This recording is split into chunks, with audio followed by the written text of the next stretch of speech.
crois dire, ce que je veux dire, ce que je dis, ce que vous croyez entendre, ce que vous avez envie d'entendre, ce que vous entendez, ce que vous croyez comprendre, ce que vous avez envie de comprendre, ce que vous comprenez. Il y a 10 possibilités qu'on ait des difficultés à se comprendre. Mais on va quand même essayer.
N'allons point plus avant. Demeurons, chère Anon.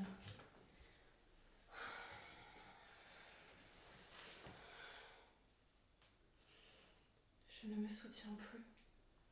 Ma force m'abandonne. Mes yeux sont éblouis du jour que je revois. Et mes genoux, tremblants, se dérobent sous moi. Hélas, Dieu Tout-Puissant, que nos pleurs vous apaisent. que ces vains ornements, que ces voiles me pèsent. Quelle importune main, en formant tous ces nœuds, a pris soin sur mon front d'assembler mes cheveux. Tout m'afflige et me nuit et conspire à me nuire. Comme on voit tous ces deux l'un l'autre se détruire. Vous-même, condamnant vos injustes desseins, tantôt à vous parer, vous excitiez nos mains. Vous-même, rappelant votre force première, vous vouliez vous montrer et revoir la lumière. Vous la voyez, madame, et prête à vous cacher. Voyez le jour que vous veniez chercher.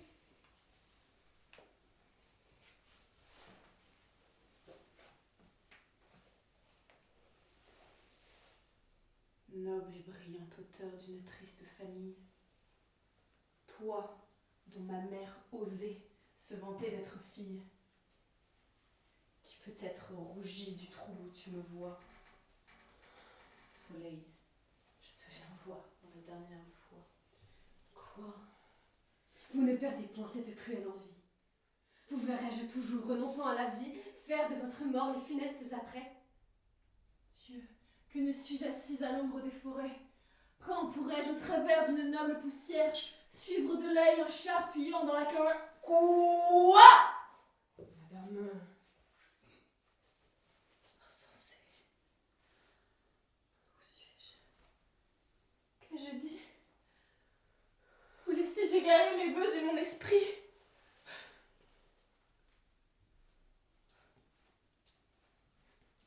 Je l'ai perdu.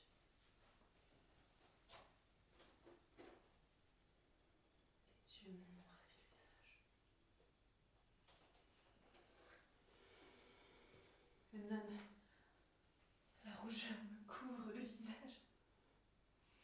Je délaisse trop voir mes honteuses douleurs, et mes yeux, malgré moi, se remplissent de pleurs. Ah, s'il vous faut rougir, rougissez d'un silence qui de vos mots encore aigrit la violence. Rebelle à tous nos soins, sourde à tous nos discours. Voulez-vous sans pitié laisser finir vos jours? Quelle fureur les bornes au milieu de leur course! Quel charme ou quel poison en a tari la source! Les ombres par trois ont obscurci les cieux depuis que le sommeil n'est entré dans vos yeux. Et le jour a 3 fois chassé la nuit obscure depuis que votre corps languit sans nourriture? À quel affreux dessein vous laissez-vous tenter? De quel droit sur vous-même osez-vous attenter?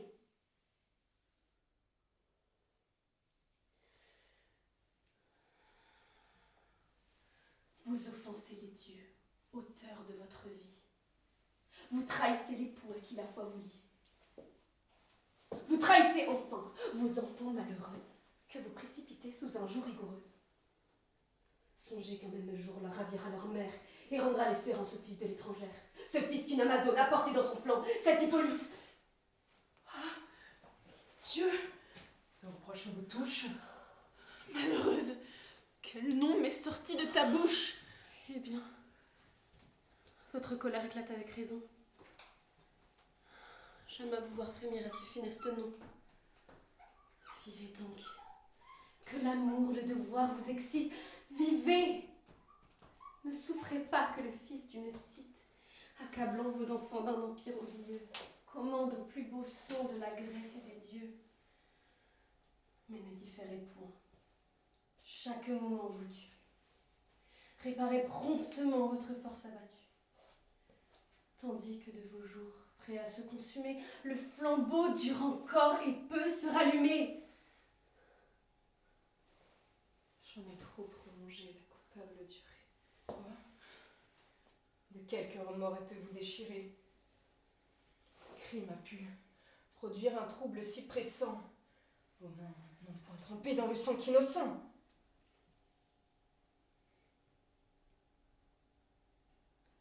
Grâce au ciel, mes mains ne sont point criminelles. Plutôt Dieu que mon cœur fût innocent comme elle. Et quel affreux projet avez-vous enfanté dont votre cœur encore doit être épouvanté? Je t'en ai dit assez. Épargne-moi le reste. Je meurs pour ne point faire un aveu si funeste. Mourez donc, et gardez un silence inhumain. Mais pour fermer vos yeux, cherchez une autre main.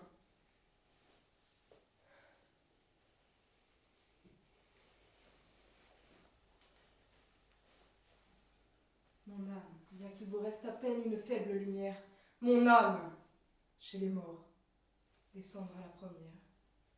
Ni le chemin ouvert y conduise toujours, et ma juste douleur choisira les plus courts.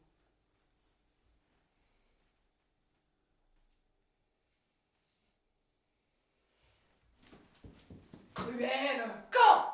Ma foi vous a-t-elle déçu? Songez-vous qu'en naissant mes bras vous ont reçu mon pays, mes enfants pour vous, j'ai tout quitté.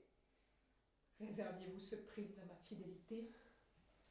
Quel fruit espères-tu de tant de violence? Tu frémiras d'horreur si je romps le silence. Et que me direz-vous qui ne cède, grand Dieu, à l'horreur de vous voir expirer à mes yeux? Quand tu sauras mon crime et le sort qui m'accable, je n'en mourrai pas moins, j'en mourrai plus coupable. Au nom des pleurs que pour vous j'ai versés, par vos genoux que je vous tiens embrassés, délivrez mon esprit de ce funeste doute. Tu le veux? Lève-toi. Parlez, je vous écoute.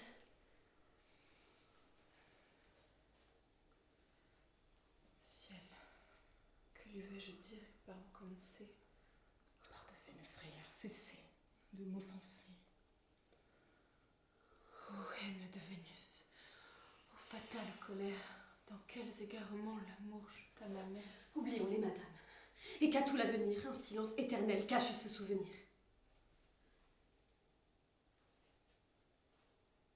Ariane, ma sœur, de quel amour blessé, vous mourûtes au bord où vous fûtes laissée.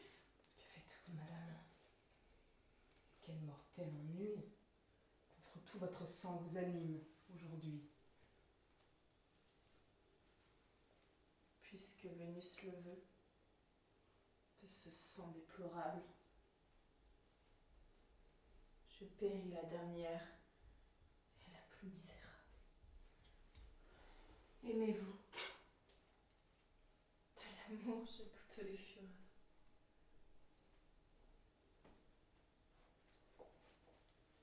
Pour qui? Tu vas ouïr le comble des horreurs. J'aime. À ce nom fatal, je tremble, je frissonne. J'aime. Qui?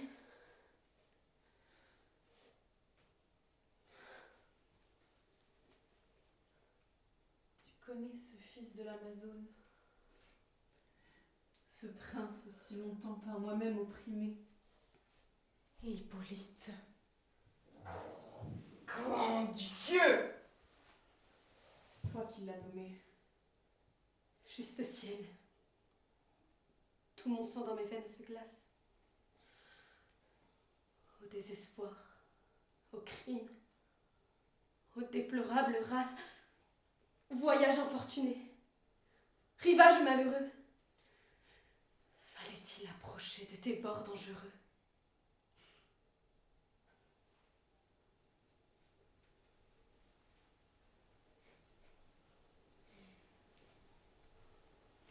Mon mal vient de plus loin. À peine au fils d'Égée.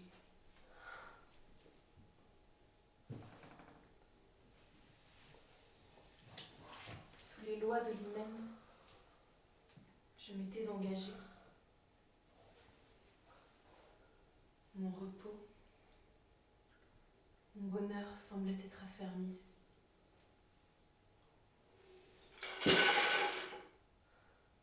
Athènes me montra mon superbe ennemi. Je le vis. Je rougis. Je pâlis à sa vue. Un trouble s'éleva de mon âme perdue. Mes yeux ne voyaient plus. Je ne pouvais parler. Je sentis tout mon corps étrancir et brûler. Je reconnus Vénus et ses feux redoutables. D'un sang qu'elle poursuit tourments inévitables.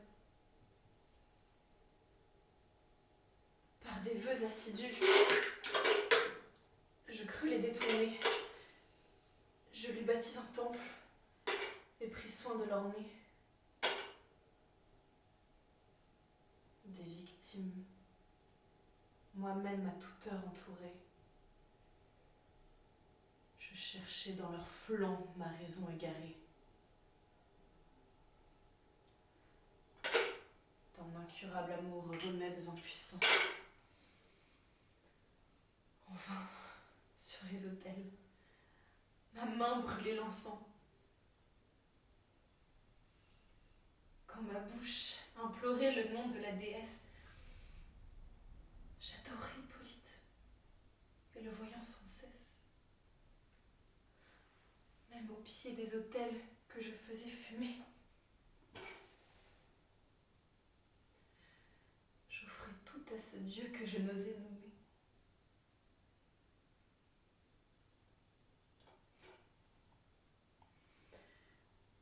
Je l'évitais partout.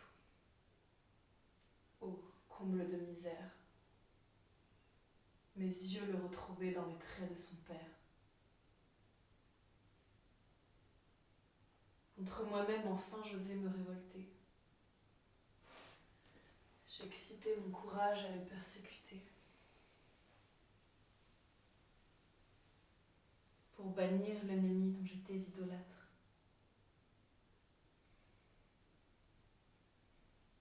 J'affectais les chagrins d'une injuste marâtre.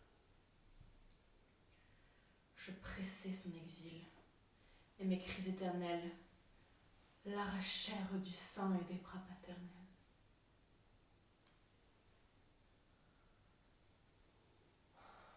Je respirais Œnone, et depuis son absence, mes jours moins agités coulaient dans l'innocence. soumise à mon époux et cachant mes ennuis. De son fatal hymen, je cultivais les fruits.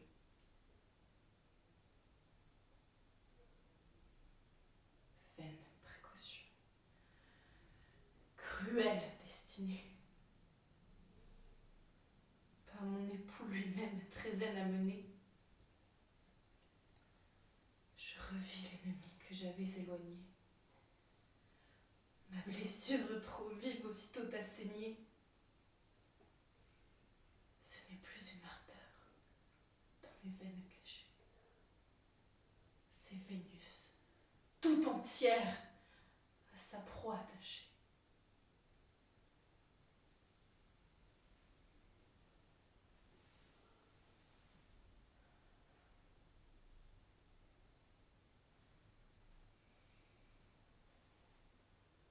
Je voulais en mourant prendre soin de ma gloire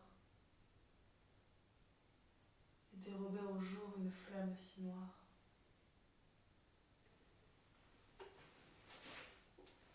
Je n'ai pu soutenir tes larmes, tes combats.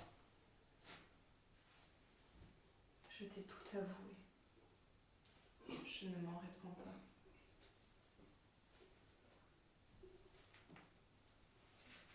Pourvu que de ma mort, respectant les approches,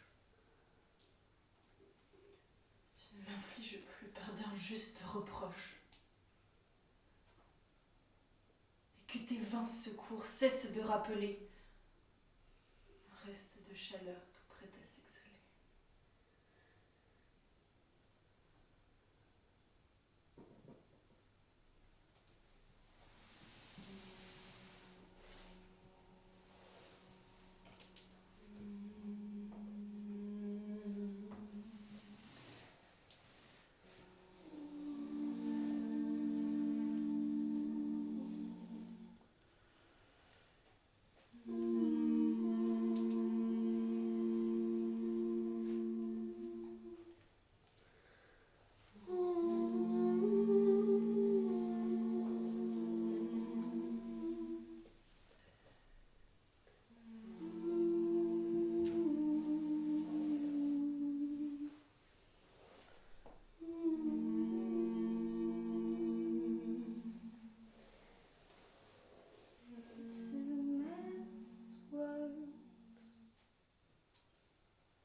This is a man's world,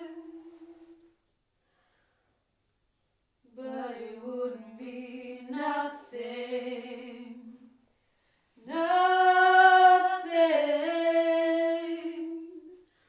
without a woman or a girl.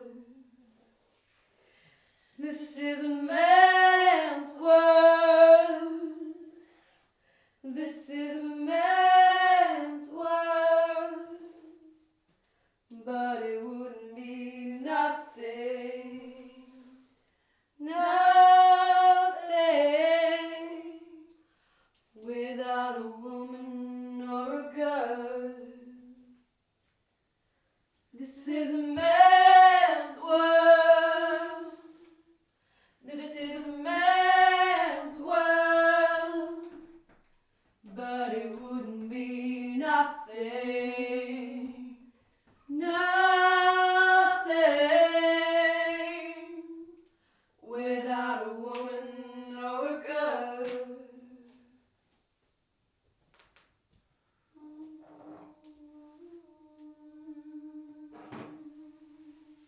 Quel mépris!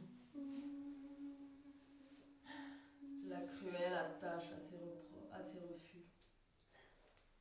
Je croirai ses conseils. Et je verrai Pyrrhus. Un regard confondrait Elmia et la Grèce. Mais lui-même, il vous cherche. Où donc est la princesse? Ne m'avais-tu pas dit qu'elle était en ces lieux? Je le croyais. Tu vois le pouvoir de mes yeux. Que dit-elle, Phénix? Hélas, tout m'abandonne. Allons, Seigneur, marchons sur les pas d'Hermione. Qu'attendez-vous? Rompez ce silence obstiné! Il a promis mon fils. Il ne l'a pas donné! Non, non. J'ai beau pleurer. Sa mort est résolue. Daigne-t-elle sur nous tourner au moins la vue? Quel orgueil! Je ne fais que l'irriter encore. Sortons. Allons aux Grecs livrer le fils d'Hector. Seigneur, arrêtez! Que prétendez-vous faire? Si vous livrez le fils, livrez-leur donc la mère. Vos serments m'ont tenté, j'irai tant d'amitié. Dieu! Que pourrais-je au moins toucher votre pitié? Sans espoir de pardon, m'avez-vous condamné? Phénix vous le dira, ma parole est donnée. Vous qui braviez pour moi tant de périls divers.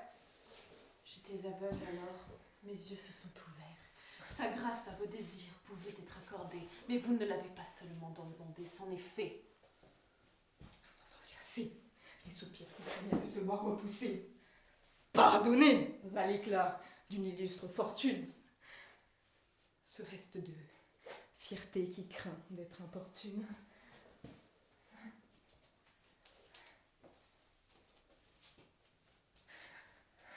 Mais vous ne l'ignorez pas. Andromaque, sans vous, n'aurait jamais d'en m'être embrassé les genoux. Non, vous me haïssez, et dans le fond de l'âme, vous craignez de devoir quelque chose à ma flamme. Ce fils même, ce fils, l'objet de tant de soins. Si je l'avais sauvé, vous m'en aimeriez moins. La haine, le mépris, contre moi tout s'assemble. Vous me haïssez plus que tous les Grecs ensemble. Jouissez à loisir d'un si noble courroux. Allons, Phénix. Allons rejoindre mon époux.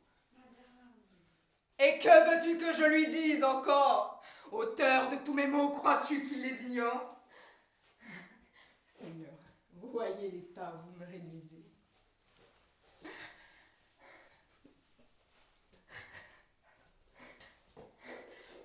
J'ai vu nos pères morts et nos murs embrasés.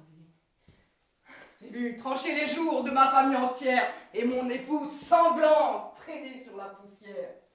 Son fils, seul avec moi, réservé pour les faire.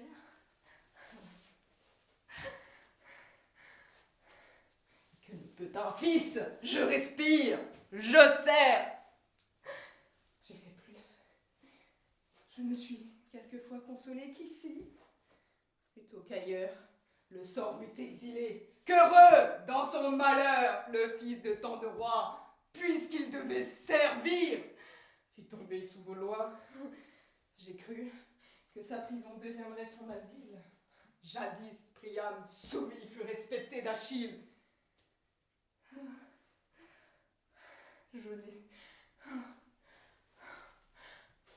J'ai cru de son fils plus de bonté, encore plus de bonté.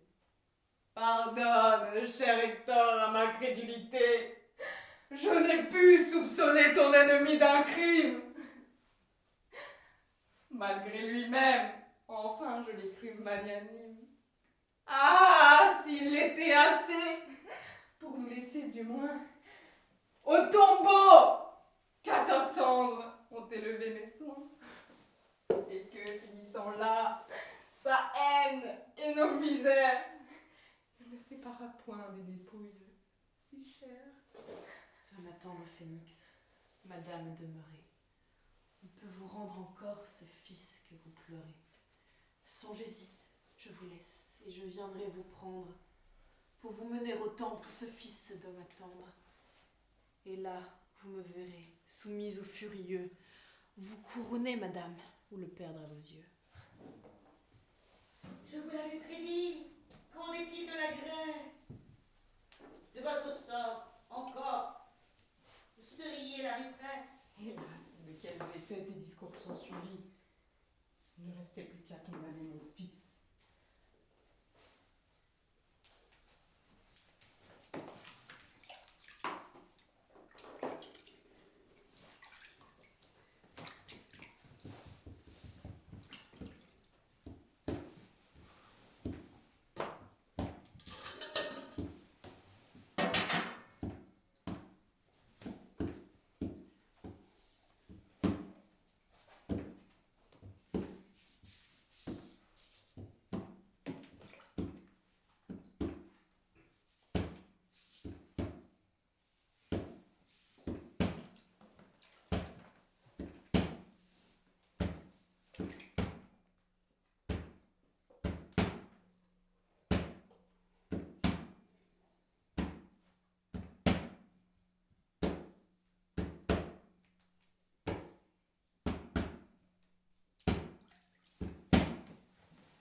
Nous sommes à un tournant de l'histoire. Rappelons-nous. Crions-le si le besoin en est. Nous sommes ici des centaines de milliers de femmes transgenres, d'hommes et de jeunes gens.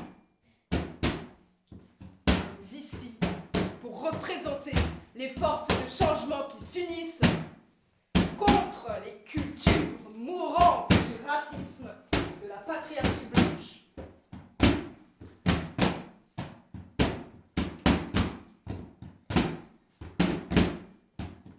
Nous sommes ici pour écraser les haines de toutes formes. Nous sommes ici pour les empêcher de relever le front. Nous sommes des agents actifs de l'histoire. Nous ne serons pas effacés comme les webpages sur vos téléphones.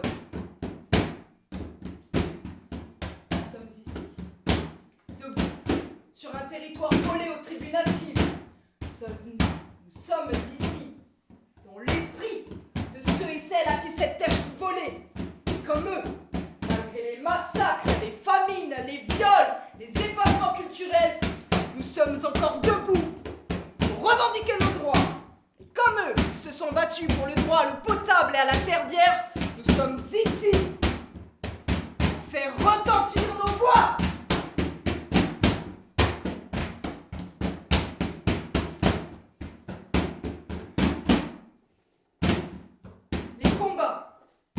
Pour la liberté et l'égalité des communautés noires ne peuvent être effacés d'un revers de la main. Le sang des esclaves qui ont bâti les monuments est mêlé à leurs mortiers. Ce pays a vu le jour sous le règne de l'esclavagisme et du colonialisme. L'histoire même des États-Unis est tissée dans les laines de la servage et de la suprématie blanche. Répandre la haine et construire des murs ne fera que raviver cette histoire. Nous n'avons pas besoin de murs. Nous n'avons pas besoin de davantage de séparation. Nous sommes ici pour sauver la planète.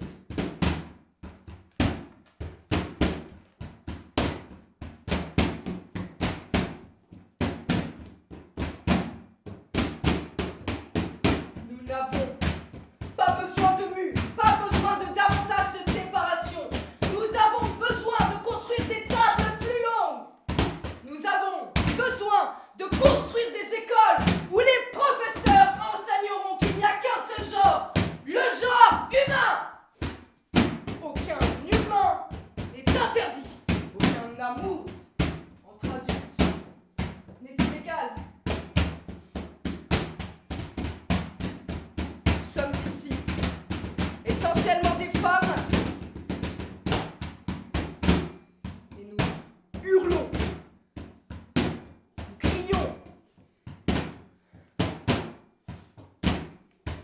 vers nos sœurs du monde entier, de Détroit à Gaza, nous représentons la promesse du féminisme. Nous représentons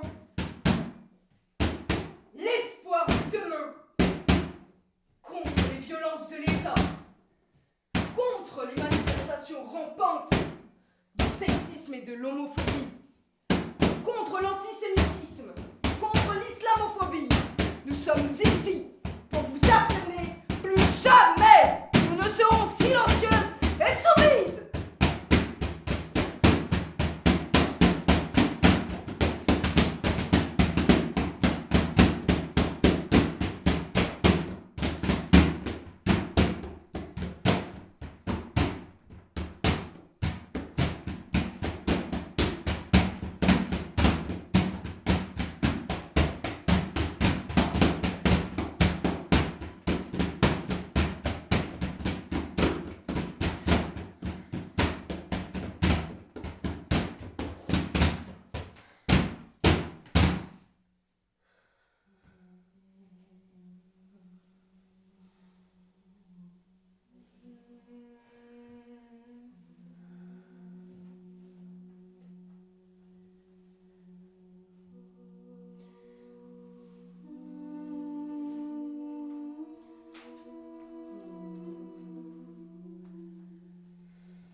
Chère Fanny, c'est bien. As-tu vu l'empereur? Qu'a-t-il dit? Viendra-t-il? Oui, je l'ai vu, madame. Et j'ai peint à ses yeux le trouble de votre âme. J'ai vu couler des pleurs qu'il voulait retenir. Vient-il? N'en doutez point, madame, il va venir. Voulez-vous paraître ce désordre extrême? Remettez-vous, madame, et rentrez en vous-même. Laissez-moi. Relevez ces voiles. Détachez. Et ces cheveux épars dont vos yeux sont cachés. Souffrez que de vos pleurs je répare l'outrage. Laisse Phénice. Il verra son ouvrage. Et que m'importe alors de ces vains ornements? Si ma foi, si mes pleurs, si mes gémissements. Mais que dis-je si mes pleurs? Si ma perte certaine, si ma mort toute prête enfin nous le ramène. Dis-moi, que produiront tous ces soins superflus et tout ce faible éclat qui ne le touche plus?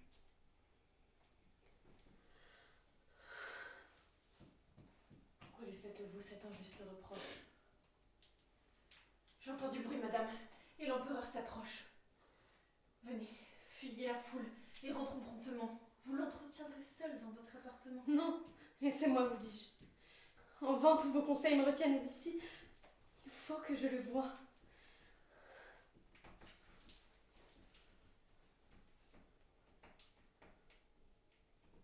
Ah, Seigneur, vous voici. Eh bien, est-il donc vrai que Titus m'abandonne? Il faut nous séparer, et c'est lui qui l'ordonne.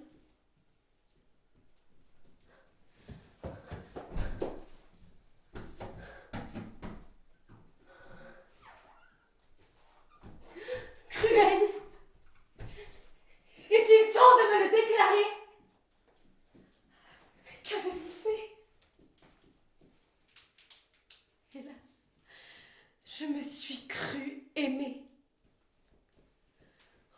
désir de vous voir. Mon âme accoutumée ne vit plus que pour vous. Ignoriez-vous vos lois quand je vous l'avouais pour la première fois? À quel excès d'amour m'avez-vous amené? Que ne me disiez-vous, princesse infortunée? Où vas-tu t'engager? Et quel est ton espoir? Ne donne point un cœur qu'on ne peut recevoir. Ne l'avez-vous reçu, cruel, que pour le rendre, quand de vos seules mains, ce cœur voudrait dépendre? Tout l'Empire a 20 fois conspiré contre nous. Il était temps encore. Que ne me quittiez-vous? 1000 raisons alors consolaient ma misère. J'aurais pu, de ma mort, accuser votre père, le peuple, le Sénat, tout l'Empire romain, tout l'univers, plutôt qu'une si chère main.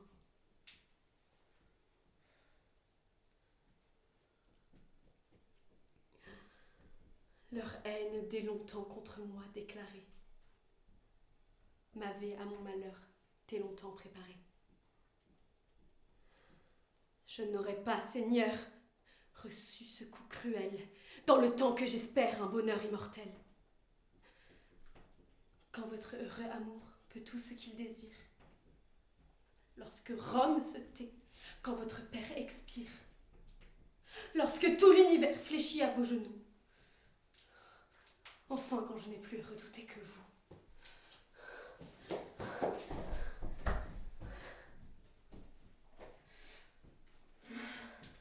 Eh bien, régnez, cruel!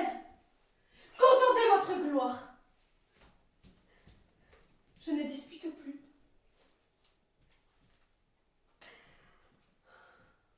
Je voulais pour vous croire.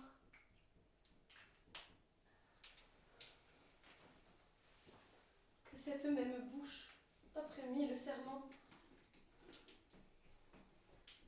d'un amour qui devait unir tous nos moments, cette bouche, à mes yeux s'avouant infidèle, m'ordonna elle-même une absence éternelle.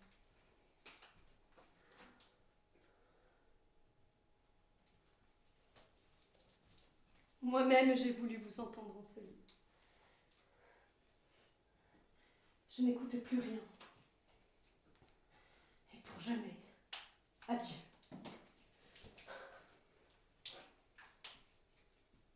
Pour jamais. Ah, Seigneur. Songez-vous en vous-même combien ce mot cruel est affreux quand on aime. Dans un mois, dans un an, comment souffrirons-nous? Seigneur, que tant de mers me séparent de vous. Que le jour recommence et que le jour finisse, sans que jamais Titus puisse voir Bérénice, sans que de tout le jour je puisse voir Titus. Mais quelle est mon erreur? Et que de soins perdus. L'ingrat de mon départ consolé par avance, daignera-t-il compter les jours de mon absence? Ces jours si longs pour moi lui sembleront trop courts.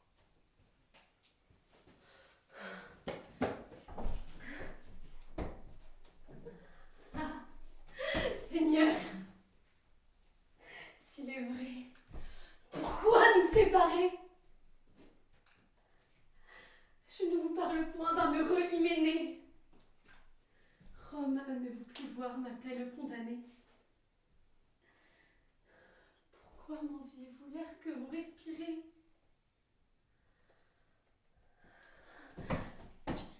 Eh bien, Seigneur, eh bien, quand peut-il arriver? Voyez-vous les Romains prêts à se soulever? Vous ne comptez pour rien les pleurs de Bérénice. Je ne les compte pour rien. Ciel, quelle injustice. Quoi? d'injustes lois que vous pouvez changer. En d'éternels chagrins, vous-même vous plongez. Rome a ses droits, Seigneur. N'avez-vous pas les vôtres? Ses intérêts sont-ils plus sacrés que les nôtres? Dites, parlez. Hélas, que vous me déchirez. Vous êtes empereur, Seigneur. Et vous pleurez. Non! Je crois tout facile à votre barbarie. Je vous crois digne, ingrat, de m'arracher la vie. De tous vos sentiments, mon cœur est éclairci. Je ne vous parle plus de me laisser ici. À qui? Moi, j'aurais voulu, honteuse et méprisée, d'un peuple qui me hait, soutenir la risée. J'ai voulu vous pousser jusque à ce refus. C'en est fait, et maintenant, vous ne me craindrez plus. N'attendez point ici que j'éclate en injure, que j'atteste le ciel, ennemi de parjure. Non, si le ciel encore est touché de mes pleurs, je le prie en mourant d'oublier mes douleurs. Si je forme des vœux contre votre injustice, si devant que mourir la triste Bérénice vous veut de son trépas laisser quelques vengeurs, je ne le cherche ingrat qu'au fond de votre cœur. Je sais que tant d'amour n'en peut être effacé, que ma douleur présente et ma bonté passée, mon sang dans ce palais même je veux verser, sont autant d'ennemis que je vais vous laisser. Et sans me repentir de ma persévérance, je me remets sur eux de toute ma vengeance. Adieu!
Appelle tes sœurs.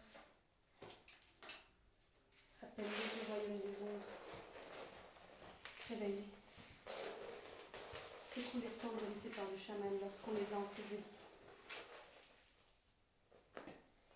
Réveille les exilés, les violés, les égorgés. Prisonnières de leur terre de clarier des bateaux, portugais et anglais, et les autres. Leur terre a vu jaillir des bateaux autour des enfants nés d'elle. Depuis toujours, ils les corrallent, à cheval ou avec des cordes, de la poudre. Aujourd'hui, ils utilisent leurs iPads et leurs iPhones pour décider de leur destin. Depuis la marche de la mort, elles ont perdu leur placenta sur bien des routes moites de sang. Des milliers d'entre nous sont violés, mutilés, elles disparaissent comme le vent change la terre natale des dunes. Au Canada, aux États-Unis, un génocide perpétuel de femmes indigènes se déroule sans que tant d'hommes en parlent. Chaque année des centaines, pendant que le monde s'endort. Fuck Kardashian, Instagram, les romances et les baises. Prisonnières à la face arrachée. Exilées de leur propre patrie dans leur pays. Appelle tes sœurs, les mortes. Oh, elles sont puissantes, les sœurs de la nuit. Appelle les vivantes. Protège celles à venir. Prison. Non. Prison. Non. Prison. Non. Prison. Non.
I'm keeping my eyes on you. I bet you think I don't know nothing but singing the blues, my sister. I'd like our news for you. I'm someday. I hope you think you're something too. So let me tell you, sister, remember your name, no twister. Gonna steal your stuff away, my sister. We sure ain't got a whole lot of time. So shake your shimmy, sister. 'Cause honey, this jug is feeling fine.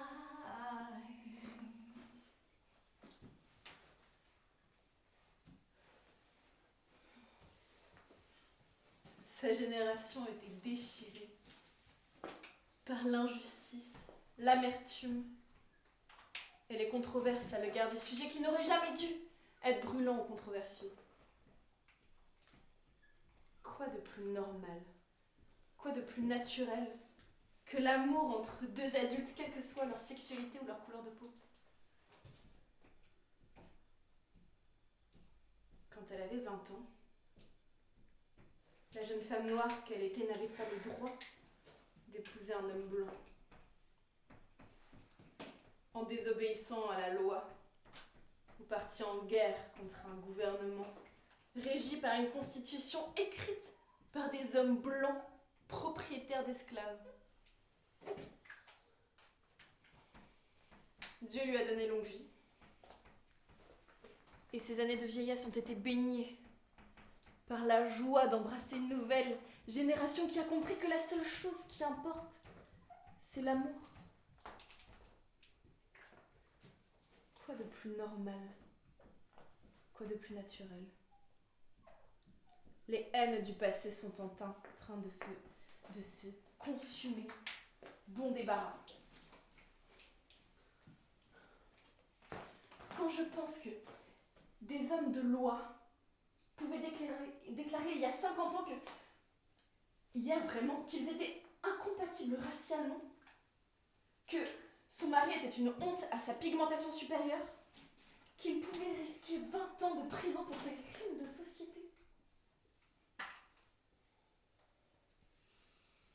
Sans être une passionnée de politique, elle tire une grande joie à savoir son nom, Loving, accolé à la loi qui autorise le mariage interracial.